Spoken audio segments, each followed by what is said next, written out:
Hello and welcome, everyone, to our second installment of conversations designed to contextualize the ongoing conflict between Israel and Hamas. For those who have not engaged with our programs in the past, my name is Tim Horgan, and I am the Executive Director of the World Affairs Council of New Hampshire. We are a nonpartisan, nonprofit organization that works to help people better understand what's going on around the world. As a part of our response to the Israel-Hamas conflict, the organization is hosting a series of interviews with experts who can highlight important issues that contribute to the continuation of this deadly war. Today, we are looking to provide context on the role that Iran has and continues to play in continuing to perpetuate this conflict. We're honored to have Alex Vatanka, the founding director of the Iran program at the Middle East Institute. He specializes in Middle Eastern regional security affairs with a particular focus on Iran. He was formerly a senior analyst at Jane's Information Group in London, and is also a senior fellow in the Middle East Studies program at the U.S. Air Force Special Operations School, and an adjunct professor at DISAS, Wright-Patterson Air Force Base. He is the author of a book from just a few years ago on Iran, The Battle of Ayatollahs. You can check out the link to that book down further on the page, and we're happy to have Alex join us. But before we get started, I want to reiterate that we understand this is a very complex issue with a long history that spans generations. We don't have time to untangle this complex web of issues, but we will do our best to approach this conversation in an open, honest, transparent, and respectful way.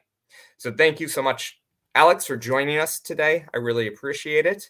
And why don't we jump right in the interest of time and just sort of, can you give us a little bit of context, brief history of the Israel-Iran relationship or lack thereof, as I like to see it, so that we can have a bit of context as to where we were coming into the October 7th attack. Well, first, Tim, thank you very much for inviting me. I'm delighted to be with you and look forward to our conversation.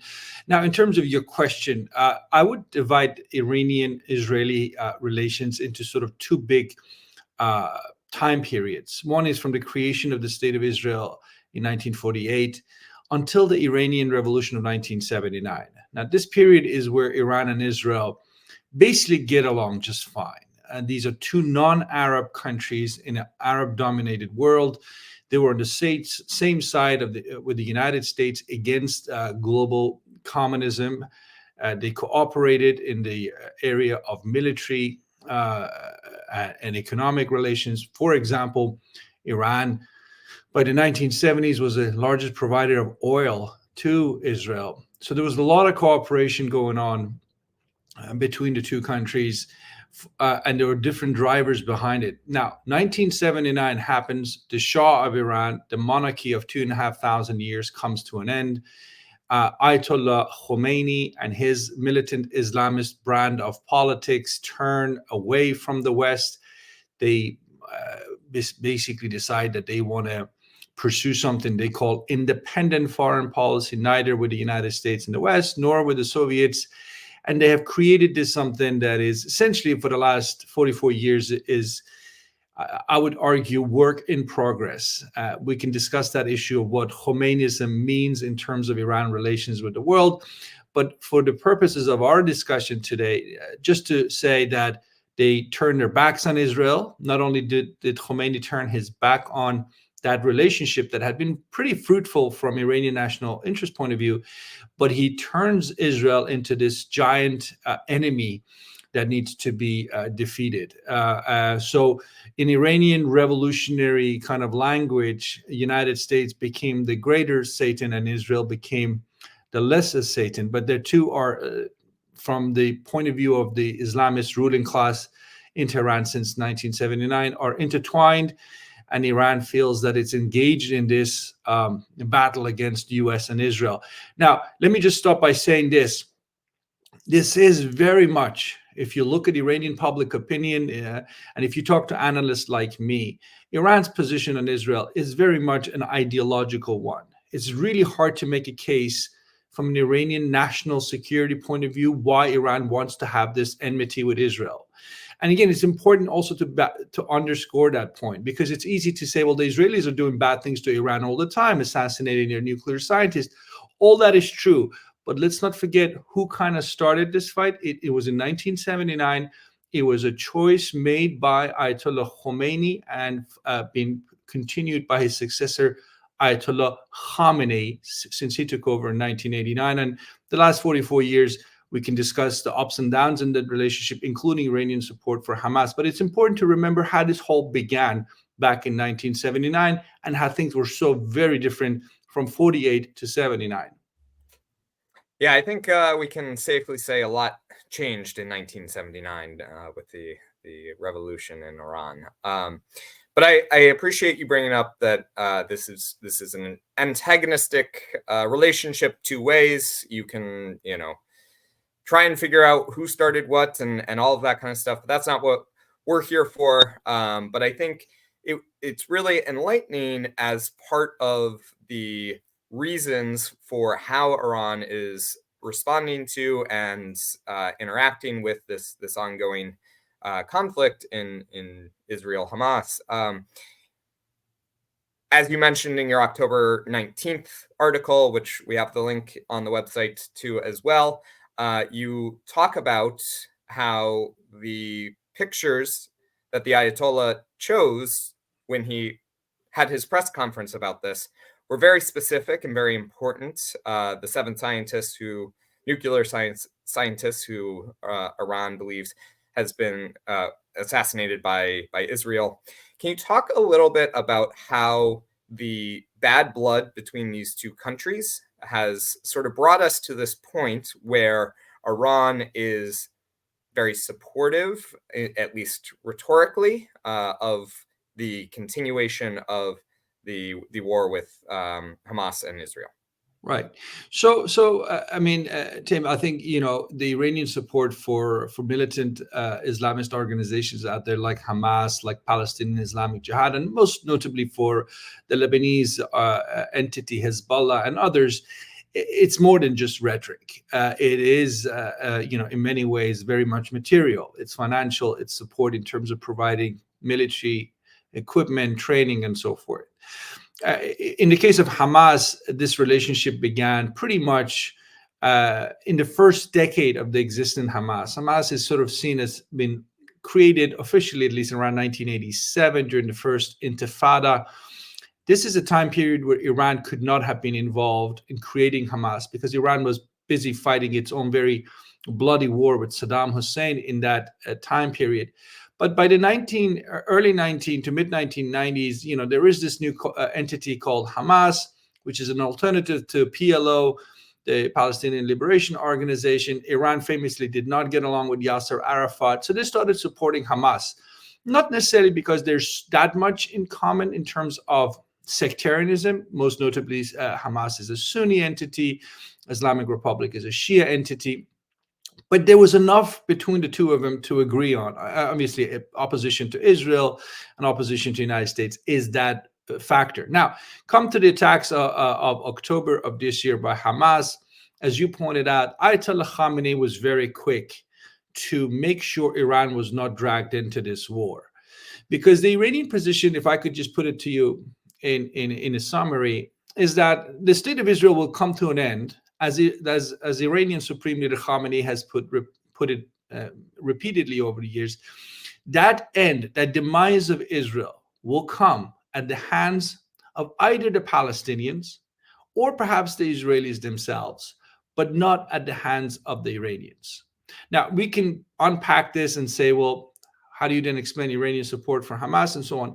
My point is, Khamenei thinks that Iran's adversarial relationship with Israel, or lack of this competition, is a long-term game. And that if Iran overplays its hand, for example, if Iran decided to get itself interjected into conflict right now, that will force the United States to get involved in the conflict. And that is the last thing the Islamic Republic of Iran wants, a war with the United States, because they know the outcome of that before it even starts. So they're playing this long-term patient game. You could call it a war of attrition, cuts, 1,000 cuts, make Israel bleed over years to come. weaken it morally, diplomatically, economically. I mean, one of the outcomes of this war is, for example, that the Abraham Accords, this idea of integrating Israel into the fabric of Middle Eastern society over the last couple of weeks, has essentially died. Now, it's not dead for good, I don't think. I think it can be resuscitated, can be come back, it can be future of the Middle East. But my point is the Iranians are playing a patient, cautious, long-term game. They want to see Israel suffer. They do also want to see the United States pay a price for this, as does Russia and China. But that doesn't mean they're ready to go in militarily, support Hamas in this campaign. In fact, there is zero sign that the Iranians want to do that. If Iran does anything to support Hamas militarily, it does it very carefully. There are reports that, for example, Iran is bringing North Korean weapons. This is somehow finding its way through the shipping routes up the Red Sea, dropped into the water, and the Palestinians will pick them up. But Iran is still very much cautious. It doesn't want to get into a war with the United States. And again, I think that is their strategic aim for now, not to become involved in this war hands-on, because it will hurt them badly, and they know it. And that fits perfectly into sort of their overall grand strategy for the Middle East of using proxies to fight outside of the country rather than have to fight inside the country, the so-called axis of resistance, which includes, among others, Hamas, Hezbollah, etc. Can you talk a little bit about how this strategy plays out, why they are, in terms of this current conflict, they are encouraging their proxies, it seems, to do low-level actions. So, but Hamas perhaps wanted a much more robust Middle East response. So how is Iran sort of playing that card game? So, look, there are a couple of issues here. Number one is we really don't know how much command and control Iran has over what it has created. It created over the last 20 years this thing called the axis of resistance, right? It involves groups that are operating in places like Iraq, in Syria, in Lebanon, in Yemen, among the Palestinians. But we really don't have a very good sense of how much Iran actually controls in terms of day-to-day operations. The Iranians, and I tend to believe him, really didn't know Hamas was about to carry out the attack on October 7th the way it did. And Iranian officials reportedly told Hamas that, you can't carry out an attack like that and then day after come and ask for our support. We weren't privy to what you had planning to do. We're not going to get involved.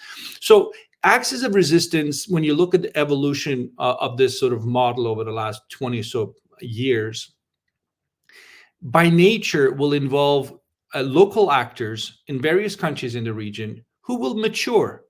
They will create their own agendas. They will be independent. And there is not enough evidence to suggest that, one Iranian commander in the Revolutionary Guards or the Supreme Leader's office has the power, ability to pick up the phone, call somebody somewhere in the region, and have him do exactly as they are told. I don't think the evidence is there for that. But there is evidence to suggest that there is clearly coordination. So let me give you an example in terms of what I mean by that. Since October 7th, the attack on Israel and Israel's military operations in Gaza, you have seen groups in Iraq, groups in Syria, and most notably recently the Houthis in Yemen, basically take pot shots or more at the United States and Western interests, right? Over 100 attacks on U.S. forces in Iraq and Syria. But then when it was getting too risky for them, you saw a shift away from those attacks on places like the Green Zone in Baghdad. And then the Houthis started firing drones and missiles at shipping in the Red Sea. I think the aim there by the axis of resistance leadership, if there is such a thing, and there must be, is to internationalize the conflict, really increase the costs for the international community if they're allowed to continue attacking shipping in the Red Sea. And what is their asking price for stopping those attacks? They're saying Israel should stop the war in Gaza. So it's pressuring, it's aimed to pressure the United States, the West, to in turn pressure Israel to stop its military operations in Gaza. To what end? I think what the Iranians and the axis of resistance model wants to do is to salvage as much of Hamas as possible in Gaza. But again, I want to go back. They're doing it relatively cautiously. I know a lot of people would say, what are you talking about? Over 100 attacks. What do you mean relatively cautiously? But I think in relative to what they could do, an all-out onslaught, Hezbollah has not started firing their precision-guided missiles at strategic targets in Israel. There is a reason for that. If they do that, they will open up a new front, a new war, and they don't want that. So what they're doing is pressuring relatively with smaller steps as opposed to what they really could do if they wanted to.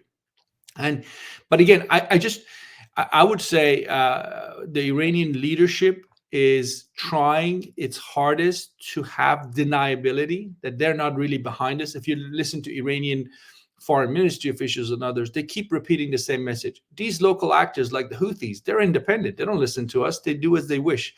I'm not so convinced that's the case. I think there's clearly coordination going on, but I really do think we need to know more about how much control Iran possesses, because fundamentally, if the United States wants to diffuse this threat of proxies in the region, we know what the mothership looks like. It's called the Islamic Republic of Iran. And then that becomes a challenge for American Western policymakers and others. How do you deal with it?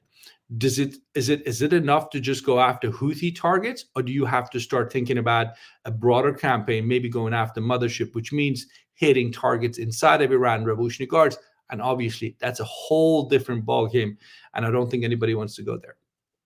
Yeah, I don't see a whole lot of appetite out there for a widening of the war. But of course, when you have these semi-autonomous independent actors who are making decisions with their own weaponry to attack specific targets for their own interest or for the greater axis of resistance, you do have this risk of a miscalculation, overstepping an unstated red line.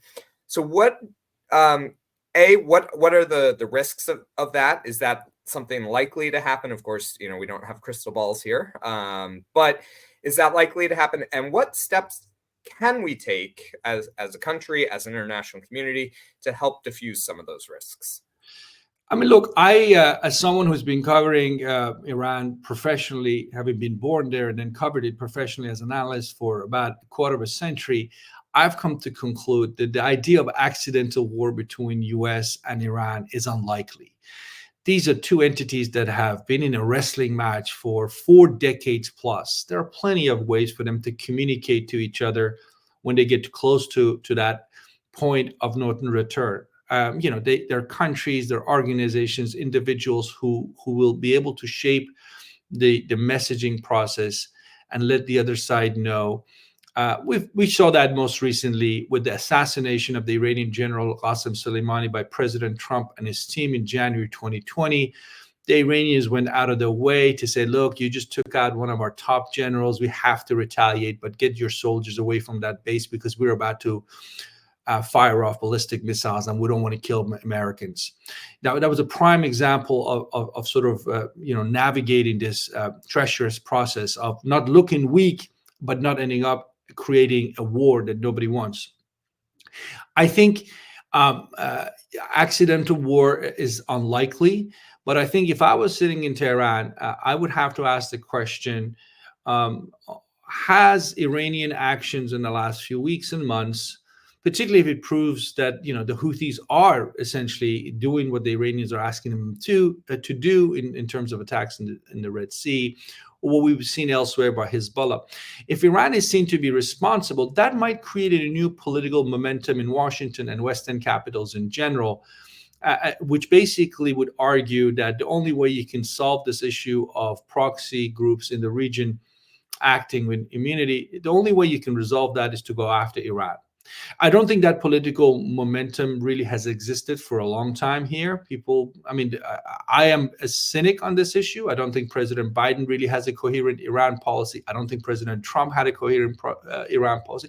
I don't think you've had a coherent Iran policy, probably going back to the Reagan days during the Cold War. So American presidents have over the last many years just kicked the can down the road, deal with Iran on certain files, but not look at the big picture, big set of issues. This war in Gaza might create a new momentum for that argues for action against the Islamic Republic, and that's something the policymakers in Tehran really need to take into account, because, as I said, we haven't had that kind of consensus for a long time. So I would say accidental war, not likely, but there might be a campaign of sorts that will argue that you need to start mobilizing diplomatically, militarily, and otherwise to challenge Iranian policies or confront Iran head on. And again, that if that turns out to be where we're going, then that's a whole new era that we haven't seen.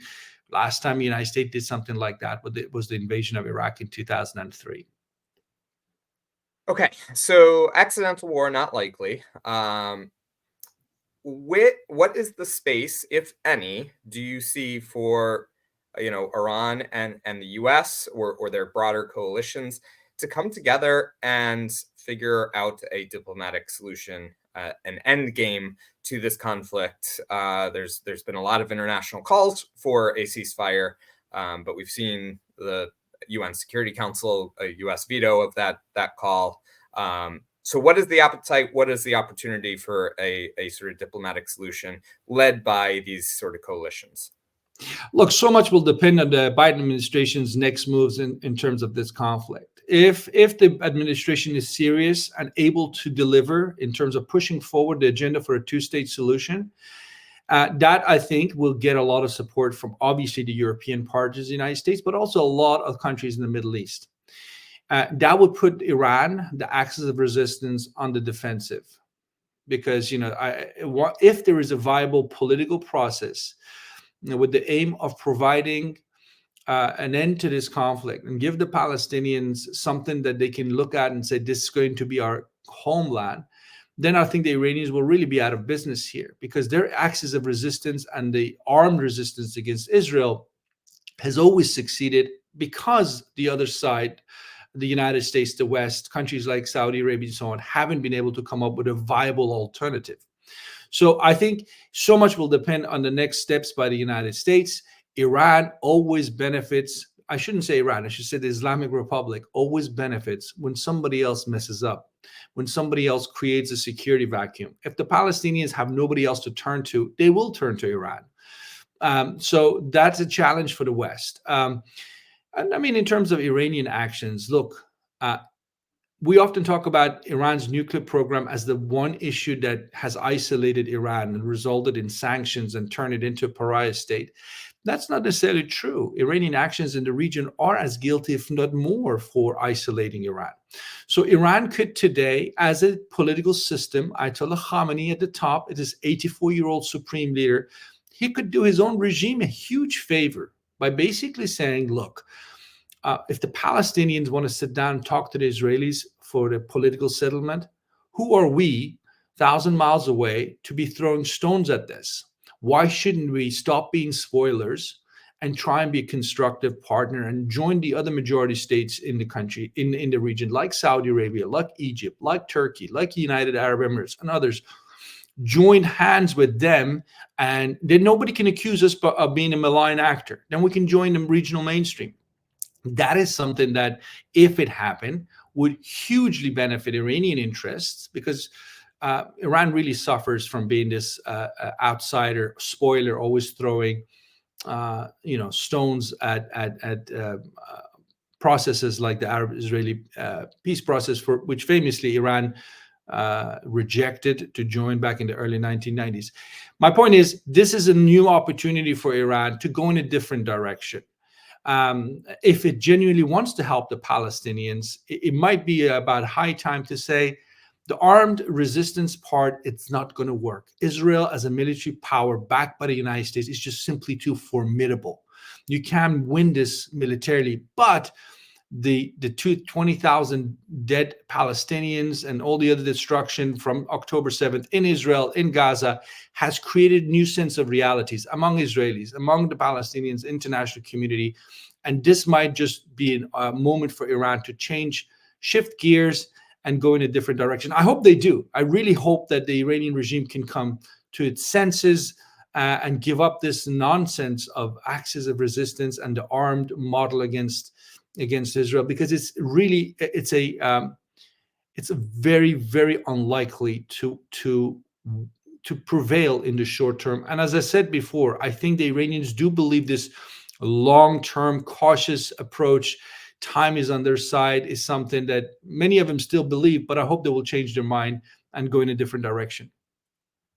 So I heard a lot of ifs, mights, hopes. So it sounds like you don't think this is really a turn that they are going to accept and take the opportunity, even though you see it as in their interest. Can you talk a little bit about why they continue to sort of, I don't want to say revel in this pariah state situation, but continue to make choices that lead them down that route? Look, Tim, this is a regime that prides itself by being the last revolutionary state. I mean, there are a few ones out there. There's North Korea, there's Cuba, there's a few handful of countries out there. They're very proud that they don't succumb to Western pressure. You know, we sit here and measure success in terms of growth of GDP. They don't look at life in terms of growth of GDP or how many contracts they have or how tall their skyscrapers are. There's a group of people inside this Iranian regime that genuinely believes that none of that matters, that, you know, to be revolutionary, it's to be for this regime to remain committed to fighting the United States in the region, to fighting Israel in the region, to do what they can to push the U.S. Western influence out of the region. And to do that, they're even willing to, you know, join forces with the likes of Vladimir Putin and President Xi of China. They're so fixated by this historic baggage that they carry. And it goes back to the 60s and 70s. A lot of these Iranian leaders were shaped by the Cold War period. I mean, I'm going to surprise your audience members by saying a lot of them were shaped by things like the Vietnam War. You know, if you listen to their language, they still describe the United States as the imperial power that needs to be defeated. But there are increasingly smaller part of the Iranian regime. So I think one has to hope that as the regime almost enters soon, is on its way to being half a century old, that it might be, again, time for them to rethink, readjust. And the death of Ali Khamenei, the supreme leader, is a golden opportunity in many ways for them to turn the page and to go in a different direction. I have no way of knowing where they're going to go. I can sit here and describe to you the various factions in the Iranian regime. Some of them are actually worse than Khamenei. Some of them would be to the right of him. But there are plenty that are, you could describe them as more sensible moderates that do believe that the future for Iran and for the regime in Iran is finding better ways to coexist with the rest of the world. And as I pointed out before, the Gaza war might have given them an opportunity here to stop this stance of not recognizing Israel. They don't have to recognize Israel, but they just have to stop being a spoiler and being obstructionist in terms of preventing the Palestinians and the Israelis to sit down and have a hopefully meaningful political process that can result in this conflict, which, as you pointed out at the outset, has many different layers to it. But at least one can hope that this very deadly phase that we're going through right now can come to an end sooner or later. And if the Iranians can at least not play the role of preventing that, then the world is better off. Okay, we're coming to about our half-hour mark, but so I think we have time for one or two more questions. I'm interested in terms of sort of the future of the regime, right? We saw the election of President Raisi, who is, you know, kind of slated for the next Ayatollah in the coming years, whenever that needs to happen. But we've also seen a lot, and Raisi is very, very conservative, very to the right. So the future seems to be towards continuation of this. But we've seen a number of very large protests rock the country in recent years. So there's clearly some dissatisfaction within the Iranian populace of where the country is, where it's headed. Can you just talk a little bit about how all of that is playing? And, is there any factor in the current war in Gaza that is, playing into their thinking in terms of the long-term strategy for regime survival? Tim, you almost put me on the spot here. I have to be very brief because time is up, but you really raised some of the most interesting questions at the very end. So let me say this. Ebrahim Raisi, the president, he was given this presidency on a silver platter. Iranian elections don't really matter. Hugely manufactured. Who gets to run? How the ballots are counted. These are hardly free elections. Nobody doubts that if Iran had free elections tomorrow, there will be no Islamic Republic. The Islamic Republic is only in power not because of elections they hold, which are sham, but because they have formidable security intelligence forces that they have built up over the last 44 years that keeps the regime in power. On the issue of Israel, it's quite amazing that the Islamic Republic is the godfather of the axis of resistance, supports Hamas. And Iranian officials themselves admit that Iranian public opinion is probably more likely on the side of Israel in this than the Palestinians. Not because they know much about the conflict, because your average Iranian frankly doesn't, but just because by now, anything that the regime is for, the majority of Iranian public opinion is against. So they're against the United States. Iran happens to be one of the most pro-American publics in the Islamic world. And I can go on and on. But in terms of the future of the regime, nobody knows. Ayatollah Khamenei has been there since 1989.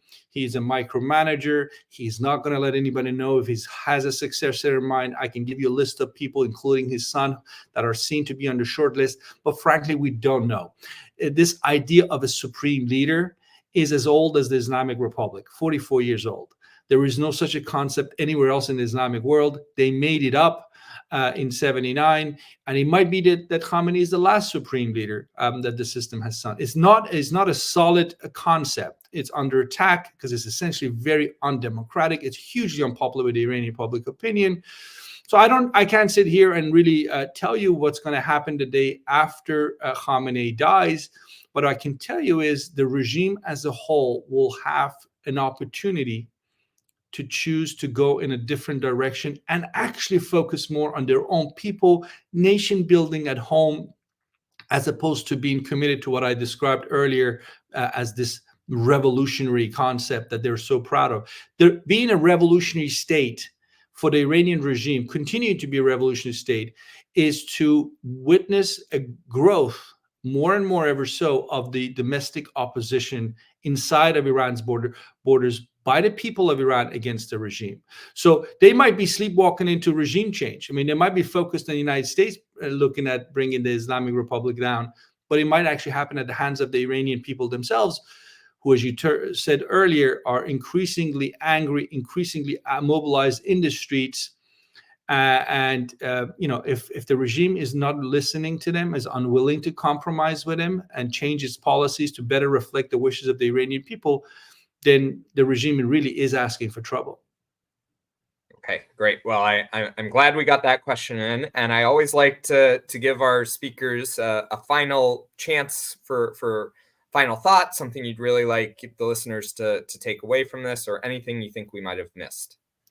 No, I mean, one of the things I point out in my book, The Battle of the Ayatollahs, which came out just a few years ago, which I think is very much relevant to this day, is how the regime's actions oftentimes has nothing to do with Iranian history or Iranian national interest, but are basically dictated by the very selfish interest of particular factions inside the regime. Now, you could make that argument that a lot of countries are like that, but I would say it's extreme in the case of the Islamic Republic. And in that book, I show examples of opportunities have come up where Iran could have changed course and would have been receiving huge benefits from changing its foreign policy, and decided not to do so because certain individuals, in this case Ayatollah Khamenei, the supreme leader, genuinely fears that improving relations with the United States is a risk to his grip on power.